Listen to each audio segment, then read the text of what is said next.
साबिक वज़ीर-ए-आज़म पाकिस्तान शाहिद खाकान अब्बासी साहब ने हमें ज्वाइन किया है। अब्बासी साहब, इलेक्शन हो गए, सवाल ये है कि क्या अब सियासी इस्तेहकाम आ जाएगा? सियासी इस्तेहकाम फैसल साहब कैसे आएगा? ये पाकिस्तान का पहला इलेक्शन है। हम हर इलेक्शन में एक नई अनोखी चीज़ देखते हैं जी। ये पहला इलेक्शन है कि कोई जमात भी कबूल नहीं कर रही। हर जमात अपनी जगह पे परेशान है और नाराज़ है। सही। और जो वोट्स हैं वो एक बहुत ही वीक कोलिशन की तरफ मामले को ले जाएंगी। तो क्या वो कोलिशन चल पाएगी? क्या वो मौजूदा जो मुल्क के चैलेंजेस का मुकाबला कर सकती है? आप देख लें कि पीपल्स पार्टी अभी तक तो कोलिशन में शामिल नहीं हो रहे, कह रहे हम सपोर्ट कर देंगे। तो क्या वो सपोर्ट करके तहरीरी बेंचेस से बैठेंगे या अपोजिशन में बैठेंगे? अगर वो अपोजिशन में बैठेंगे तो ये तो फिर डेली वेजेस वाली हुकूमत बन जाएगी जो हर रोज़ मोहताज होगी पीपल्स पार्टी की सपोर्ट की। बड़ी अजीब से मामलात पैदा हो गए। और आप यकीन करें, आज जो पाकिस्तान के हालात हैं, आप किसी जमात को सारी पाकिस्तान की सीटें देने कुछ नहीं कर पाएगी।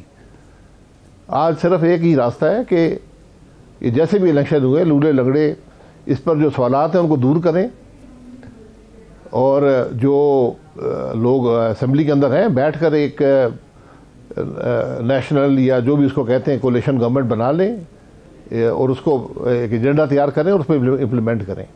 अच्छा, जमात के बस की, अकेली जमात की, 2-4 जमातों के बस की बात नहीं है। अब्बास साहब, आज निगरान वज़ीर-ए-आज़म काकड़ साहब ने ये कहा कि अवाम ने मुनक़सिम मैंडेट दिया है, सेपरेट मैंडेट दिया है और एक दूसरे का रिस्पेक्ट करें। ये सेपरेट मैंडेट अवाम ने दिया है या सेपरेट मैंडेट हो गया है?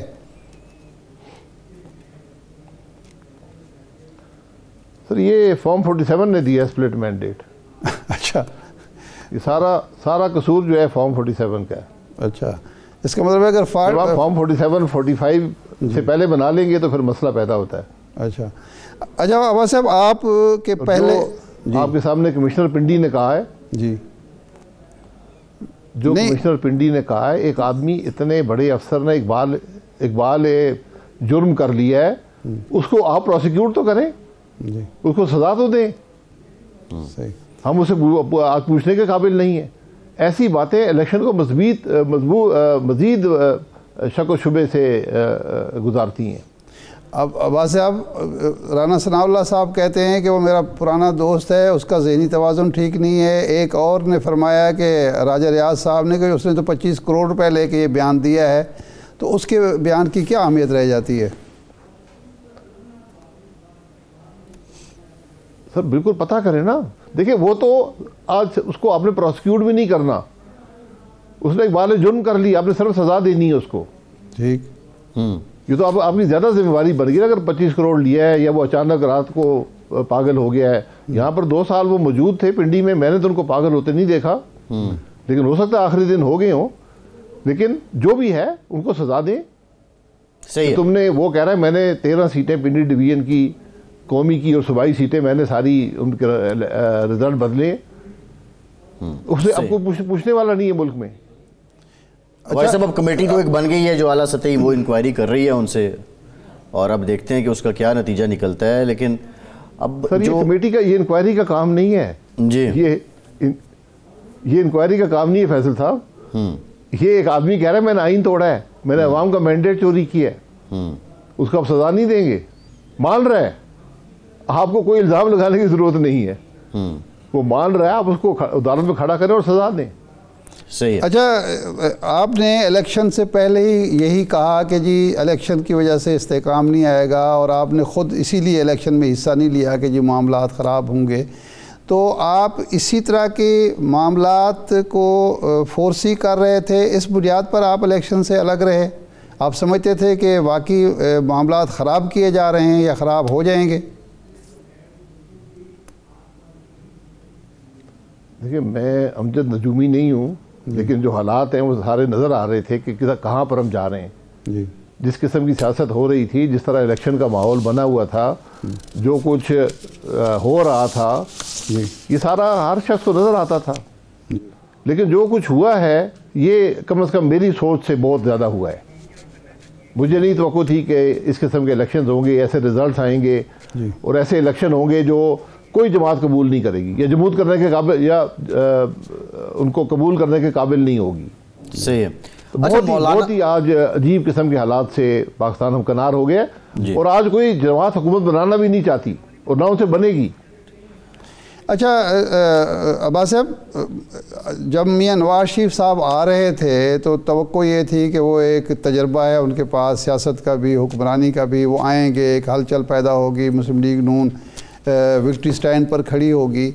लेकिन उसकी परफॉर्मेंस, इसके बावजूद कि जो मुखालिफ था वो जेल में पड़ा था, इंतखाबी निशान ले लिया था, तो मुस्लिम लीग की इतनी बुरी परफॉर्मेंस की आपको तवक्को थी, और इसकी क्या वजह है? मियाँ साहब का करिश्मा नहीं चल सका, क्या बुनियादी खामियां थी आपकी साबका जमात में जिसकी वजह से वो दूसरे नंबर पे आई? देखिए, खामियां नहीं थी, एक जो बयानिया था, बयानिया नहीं था। बुनियादी बात ये थी, परफॉर्मेंस नहीं रही थी। जो एक परफॉर्मेंस का दावा था वो 16 महीने की शहबाज साहब की हुकूमत ने ख़त्म कर दिया, तो कुछ भी नहीं था अवाम के पास जाने के लिए। तो मियाँ साहब ने शायद बेहतर फैसला किया कि ख़ुद नहीं आए, क्योंकि ये हुकूमत चलाना बहुत मुश्किल है, और उनका वहाँ पर होना शायद उनके लिए भी अच्छा ना होता, ना जमात के लिए होता। और मेरा ख्याल है, मेरी ज़ाती राय ये है कि अगर आज मुस्लिम लीग नून ने एक जमात के तौर पर ज़िंदा रहना है, इक़्तिदार से दूर रहे। अच्छा, सही है। पंजाब का इक़्तिदार भी ना ले, मरियम साहिबा वज़ीर आला भी ना बने। मैं किसी शख्स के बारे में नहीं कहता, मैं इक़्तिदार से दूर रहें। अच्छा, खा वो सूबे का हो या विफाक का हो, आप जिस इक़्तिदार पे ये शक और शुबा पैदा हो जाए, जिसके अवामी मैंडेट पे शक और शुबा पैदा हो जाए, उसे दूर रहना चाहिए। सही है। ये बताएं भाई साहब, 9 अप्रैल 2022 को कहाँ पर खड़ी थी और 7 फरवरी 8 फरवरी को कहाँ पर खड़ी है, ये मुस्लिम लीग नून के लिए लम्हा फिक्री है। सही है। अच्छा, ये बताइए कि जो 9 अप्रैल का आपने जिक्र किया है, उससे पहले जो तहरीक अदम एतमाद लाई गई, मौलाना फजलुर रहमान अब बहुत से राज अफशा कर रहे हैं। आप समझते हैं कि क्या वाक़तन ऐसा हुआ जिस तरह वो कह रहे हैं, और मौलाना को बसूरत मजबूरी तहरीक अदम एतमाद में शामिल होना पड़ा? क्योंकि आप PDM के सेक्रेटरी जनरल थे, और ये जिन मीटिंग्स का वो जिक्र कर रहे हैं कि आपकी मौजूदगी में हुई। नहीं, मैं किसी ऐसी मीटिंग में शामिल नहीं था, ना मुझे इल्म है।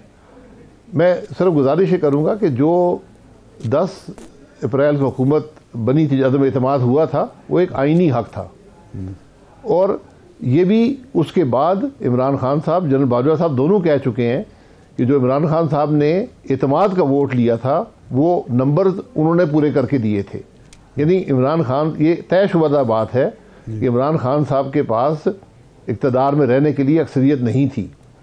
अगर कोई जनरल बाजवा या किसी और से मीटिंग हुई है, मुझे उसका इल्म नहीं है, लेकिन वो क्या असरअंदाज हो सकते थे जहाँ पर पहले ही अक्सरियत इमरान खान साहब खो चुके थे। और यहाँ तो आप ये भी देख लें कि अक्सर जो वोट ऑफ नो कॉन्फिडेंस हुआ, उसमें किसी PTI के आदमी ने हिस्सा नहीं लिया था, ये दूसरी जमातें जो अलहदा हुई थी उन्होंने लिया था। इसके अलावा अब अगर मौलाना साहब कुछ और बात, उन्होंने जो बातें की हैं ये वो जानते हैं, लेकिन मैं नहीं समझता हूँ कि उन बातों का कोई असर वोट ऑफ नो कॉन्फिडेंस पे था।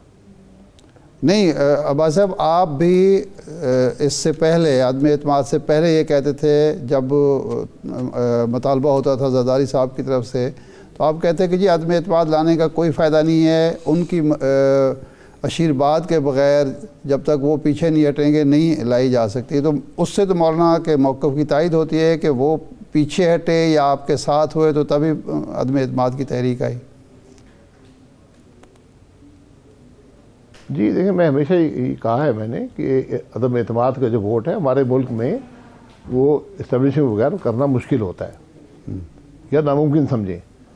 तो वो सपोर्ट क्या होती है? एक सपोर्ट रोकने वाली होती है। जो एतमाद के वोट में हुआ कि इमरान खान साहब को जनरल बाजवा साहब ने नंबर्स पूरे करके दिए, तो 10 अप्रैल को उनका कसूर यही हो सकता है कि वो इमरान खान साहब को बचा नहीं सके। इसको आप आईनी, गैर आईनी कह सकते हैं ऐसी बात को, लेकिन ये तो आईनी अमल है कि उन्होंने इंटरफियर नहीं किया, तो हुकूमत चली गई।